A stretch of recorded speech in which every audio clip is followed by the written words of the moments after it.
My wife abandoned me 2 months ago to find herself. I don't think I deserve this, but now I'm starting to like it. Plus update, my wife Mary's family has a history of dementia, developing memory issues in their mid to late 50s. Her mom, grandmother, and several other relatives on her mom's side have developed dementia. Her mom lived with us for 4 years until earlier this year. Our kids are independent and out of the house. The oldest is in her last semester of college, and the younger enlisted. The last 4 years were tough on us, our kids, and our marriage. Living with someone with dementia is brutal. We talked a lot last year about taking the remaining college funds, our regular savings, sell or rent the house, quit our jobs, and travel for a year or until the money runs out. We just had to wait for her mom to move into a home. I understood her anxiety about developing dementia, and I was burned out. You live through the virus working remote, a wife working remote, a college and high school student taking remote classes, and a mother-in-law with dementia. And see how you hold up. Space finally opened up and we were able to move her mom into a care facility. I finally thought I had a chance to breathe. When we moved Mary's mom out, Mary's mental health took a huge downward spiral. I went from caring for her mom to caring for her. She felt guilty about putting her mom in a home and had lots of anxiety about developing dementia. Our plan was to start our traveling in summer 2024. 2 months ago, I got home and she left a note. Basically, she was going on our trip without me. She had quit her job, took most of the savings, and wasn't sure when she'd be back. Maybe a year, maybe sooner. She knew I'd understand.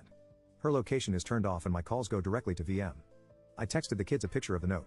We have our own checking accounts for direct deposits of our paychecks, but we transfer most into a joint account to pay the household bills and savings. We both had access to our main savings account. We have joint credit cards we use for household expenses. The 2 cars and mortgage are joint. We both also have our own small savings accounts, our own retirement accounts, and our own credit cards for gifts and fun things. I closed all joint cars, cards, and accounts. I waited a month to see if she'd come back after receiving only one text the first month. I went to a lawyer. She basically said there was very little to do right now other than change the beneficiaries of my retirement accounts and life insurance. It was only a month and there was no way to serve her papers. My lawyer advised me to keep paying the mortgage and the cars. The cost of trying to get a judge to approve the sale of joint assets was more than making payments. I didn't want to ruin my credit by letting one of our cars get repossessed, but I can't sell it because she's in the title. I get random texts and she sporadically posts on Instagram. I want to block her so bad, but my lawyer advised me that it's better to maintain a communication channel that's not through our kids. Her last post was from Hawaii. She put in the comments how great a husband I was for letting her take this trip. I'm barely making it, paying 2 cars, a mortgage, household bills, insurance, hoping there are no emergencies because I have no savings and she's enjoying our trip after I'm so pissed at her. I helped take care of her mom for 4 years and her when she fell apart after her mom moved into a memory care home and she returns the favor by abandoning me. I'll never get to take this trip and have to put off retirement. My only solace is the kids are pissed at her, but they'll probably forgive her eventually. Double F her. I'm no fool. She's hooking up with guys. She looks good. She'll have zero problem getting men. I texted her and asked if she was sleeping around. A week later she responded that she wasn't. So I'm drinking alone on a Friday night and she's somewhere, probably on a beach enjoying life. Triple F her. I'm feeling much more positive now that the financial situation has become a little more manageable. My friend's wife gave me some good advice. Don't go from being a hero to a villain in your kids' eyes. How I talk about and treat my wife will determine my future relationship with my kids. I don't give a damn about my wife, but I don't want to make her a sympathetic figure or drive them away from both of us. I followed up with a lawyer.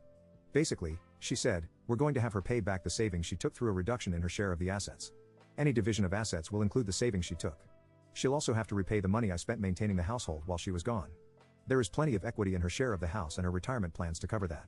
She said that our finances are so intertwined after nearly 25 years of marriage, my wife is going to get some share of the assets.